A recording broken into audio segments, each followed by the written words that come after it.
Okay guys, tambay muna kami ni Sky dito sa mall. Nagpagupit na nga rin pala ako kasi malago na yung buhok ko. So bali today, day off ko na naman at magpapasyal-pasyal tayo.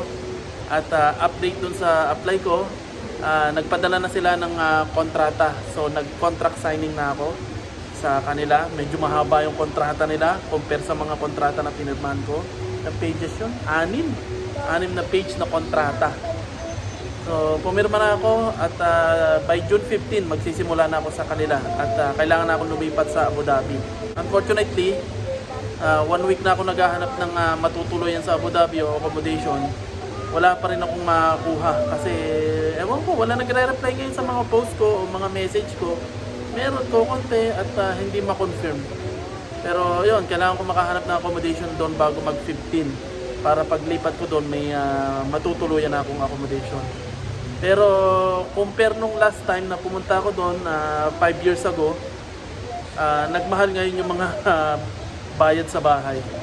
Pero konti lang naman yung iminahal. Pero ganun pa rin, all in pa rin. So tambay muna kami dito at tingnan natin. Yun lang si Mrs. Oh. Nandito kami sa trabaho ni Mrs. Natambay siya. Why? Iskay naglalaro. Uy! Masakit pantiyan mo? Hindi. Ha? Ay, kakain ka. Huwag video ng video. Ayun, sumakit yung tiyan ni Iskay kaninang umaga eh. Masakit daw yung tiyan niya. Hindi ko alam kung ano nangyari. So mamaya titingnan ko kung makakapagpa-check up kami under my health insurance. Ewan ko kung pwede kasi ano naman siya, yung sa humanitarian, hindi naman sa company ko. So titingnan pa rin natin, try namin kung pwede yung health insurance ko sa kanya. Pwede niyang gamitin yung health insurance ko. Kasi pag walang health insurance, napakamahal ng check-up dito tsaka doon. Kaya, tatry namin mamaya. Okay guys, nandito kami sa clinic kasi sumakit yung tiyan ni Sky. So, nagsusuka pa rin siya tsaka masakitan dyan. Kaya, dinala lang muna namin sa clinic. Kaputla na eh.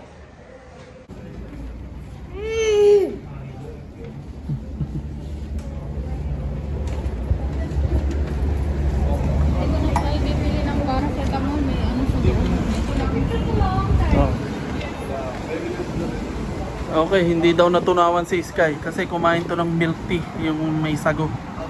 Hindi natunawan ng sago. Okay, na-check up na si Sky. Sabi ng doktor, hindi lang daw siya natunawan. Ramdam ko na eh, yung ano yun eh, yung gulama, yung sago, yung bilog-bilog sa milk tea. Tinikman ko rin kagabi eh, matigas. Tapos gabing-gabi na yun, ano Arlene, patulog na tayo, diba? Patulog na kami, kaya I'm sure hindi nga siya natunawan. Buti na lang, mura lang yung gamot 7. Paracetamol, meron pa naman kami. So yun, nakapangako ako sa kanya na ibibili ko siya ng cellphone. Kaya hindi niya nakalimutan, sabi niya, Papa, di ba bibili tayo ng cellphone? Kaya bibili ko ng cellphone kahit pa paano. Yung mumurahin lang, pang games lang daw niya.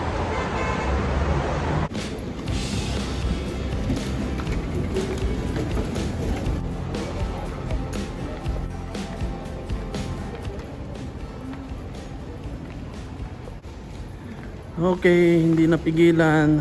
Talagang nagpabili ng cellphone. Kaya bibili tayo ng cellphone ngayon para kay Sky. Mumurahin lang.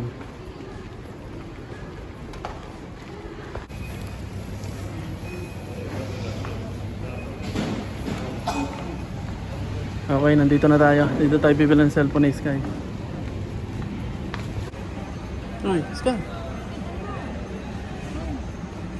Okay, nandito na kami. Pipili na kami ng cellphone. Ito yung gusto ko, Apple. Kaso wala naman tayong pera. Walang budget. Para kay Sky lang.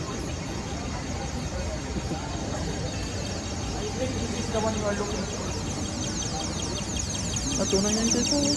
Ano kaya? Hindi ako Happy?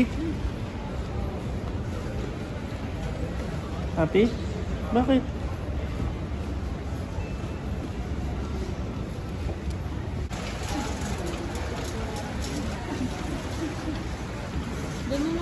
Okay?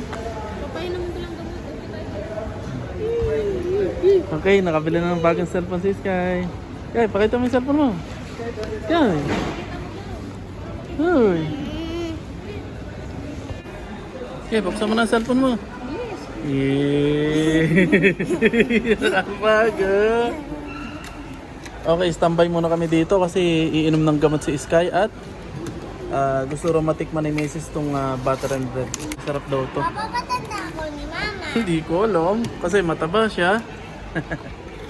Ayan, so inom ng gamot si Sky kasi hindi natunawan. Oh, okay, so ganito dito, hindi ka pwedeng tumambay o huminto. So ang pinaka ano dito, yung pinaka citizenship mo yung working visa mo. So as long as may visa ka dito, yun yung pinaka citizenship mo. Hindi katulad nun sa ibang bansa ba yun, kagaya ng mga Australia, Canada, na pag naka 3 years ka o 5 years, meron ka ng green card o yung citizenship. Citizen ka na doon, o Canadian ka na, o Australian ka na. So dito hindi. So ang pinaka magiging citizenship mo dito, yung pag may visa ka ng company. So kasama na doon yung health insurance mo. Ayan. Pero pag wala, wala. Kaya hindi ka pwedeng basta-basta umabsent dito o tamarin yung hindi papasok. Hindi ka gaya sa Pilipinas na pwede kang tamarin, pwede kang hindi pumasok, pwede kang magkasakit-sakitan, pwede kang hindi pumasok kasi hangover. Dito hindi pwede. Kasi pag hindi ka pumasok dito, may posibilidad na ma-terminate ka. So makakancel yung visa mo. Either uwi ka or wala kang trabaho, wala kang source of income. Kaya yun ang pinaka-citizenship mo dito, yung working visa. Tapos yung iba naman may mga sariling visa. Iba't iba kasi ang visa dito eh. May mga freelancer visa, may mga business visa, investment visa, iba-iba. So, yun. Pero yung citizenship wala dito. Yan. So, yan. Kaya mas maganda may trabaho dito. Kaya yung mga tao dito talagang magtatrabaho para makapag-stay sila dito. May trabaho ka, mas matagal ka sa trabaho, mas matagal ka rito. Habang may trabaho ka, nandito ka. Yan. So, yan. Nag-unboxing na si Sky ng kanyang cellphone. Sky, patayin nga ng bago ng cellphone. Di ba makapaniwala? Hindi mo ba yung bagong cellphone? Baka hiramin mo pa yung kay Mama. Sige, papasahin ko na. Oh, ang ganda. Ang ganda ng likod na kay Sky. Ano, tinan mo yung sa camera. Boom! Bangis! Papasahin ko to. Sky. Binala ka na ni Papa, ha? Huwag ka nang sisingga. Okay? Bakit? Kasi mataba ka. Nasakit pansyan mo. Meron ka na ng gamot. Lasang coconut. Sarap. Isang coconut.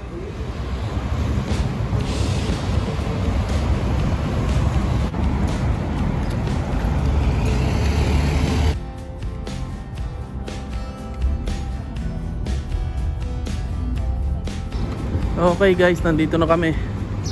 Ito na rin yung bahay namin. Nagtaksi na kami kasi napakainit ngayon dito. Humid na. Sobrang init na. Kaya kahit malapit lang, taxi na talaga. Mas mura kasi dito pag taxi kaysa bus. Kasi sa bus 8 isa. Dalawa kami dito sa 6. Sa taxi 14 lang. Okay guys, nandito na kami sa bahay. At yun nga, galing kami sa labas. Unfortunately, dapat magagala-gala kami. Ang problema, si Sky nagkasakit. Bigla siyang sumakit ang tiyan at saka sumusuka. So pagpunta namin doon sa pupuntahan namin, kailangan namin bumalik para dalhin siya sa clinic para magpa-check up. At na-check up na siya ng doktor. Okay na siya ngayon, nakabili na kami ng gamot at pinagpapahinga na namin. So pahinga muna si Sky at bilang premyo, binilang ko siya ng cellphone. Although kahit ayaw ko, wala akong magagawa kasi lagi niya inaaway ang mama niya gawa ng cellphone. So binili ko siya nung mumurahing cellphone lang muna, kagaya ng sa mama niya. So yun, so pahinga muna si Sky. Ewan ko mamaya baka lumabas kami. Okay? So mamaya na lang ulit tayo magkwentuhan. Okay guys, kagigising lang namin. Natulog kami ng tanghali. At may sakit nga si Sky, so gumising na siya ngayon at Ayun, may sinat siya. Medyo mainit yung katawan niya. So, kaiinom lang yan ng gamot. Yung binili namin kanina nung pina-check up namin. Ano yan? Paracetamol ba yun, Arlene? Ito? Oo. Hindi, para sa Para sa pagsusuka at saka sa yung pagsusuka. Kasi hindi nga siya natunawan. Okay, okay ka na? Tapos binili namin siya ng cellphone, bagong cellphone. Ito na yung bagong cellphone niya. Kagaya ng sa mama niya. Para hindi na sila mag-away. Nak.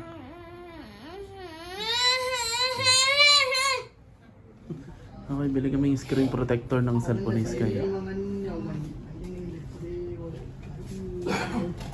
Tindahan ng cellphone.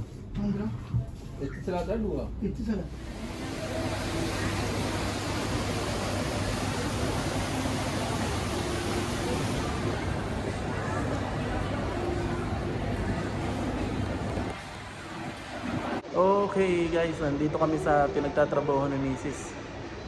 May gagawin daw siyang report dun sa trabaho niya, kaya sinamahan namin ni Sky. So nandito kami ni Sky.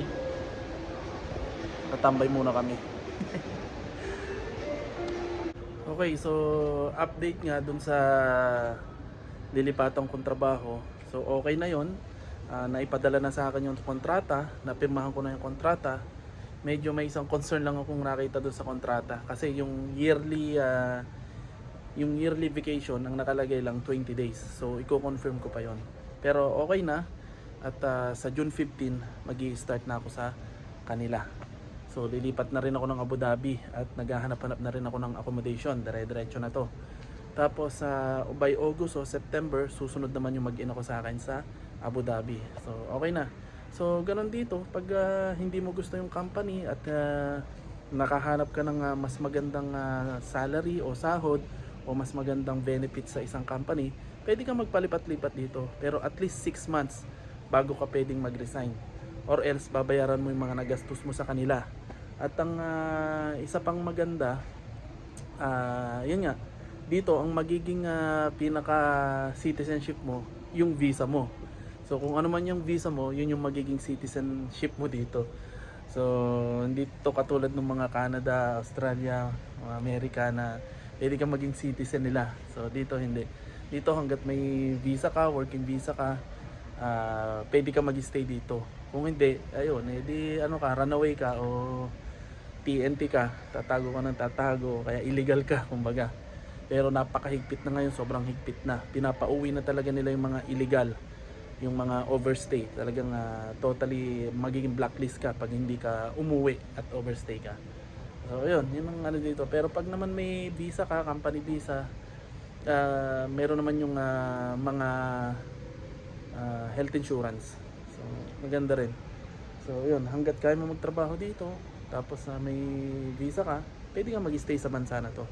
Kaya may papayo ko lang, ipon lang ng ipon hanggang sa makaipon ka, hanggang sa gusto mo na mag for good o mag-retire papunta sa Pilipinas. Kasi experience na ako, napakatagal na naranasan ko nang umuwi ng walang-wala, lalo na nung pandemic, na gusto ko na mag for good, ayaw ko na magtrabaho, pero pag uwi ko, ayun, naubusan na ako ng pera, naubos lahat. Kaya bumalik ulit ako dito. So kaya ipon lang kayo ng ipon. Okay? Kasi magtatrabaho ka dito. Tapos yung trabaho mo magiging ganun pa rin. May mga buwisit na kasama sa trabaho, buwisit na manager. Tapos lagi kang puyat, lagi kang trabaho, ganun. So paulit-ulit lang. Unless makakita ka ng napakagandang company talaga na nag-aalaga sa mga employer. So yan, ipon lang mga kabayan, ipon lang talaga. Alright, okay guys, nandito na kami sa bahay. So paano, sige na lang sa susunod na video. At okay na. So sa next off ko, papunta akong Abu Dhabi. Kasi handover na sa akin yung construction site nung bagong shop o bagong company na pupuntahan ko. Okay, so see you na lang sa Abu Dhabi. Next week, next off. Bye-bye. Bye Sky. Tay, bye-bye daw. Uy. Galing na si Sky. Okay na siya. Bye.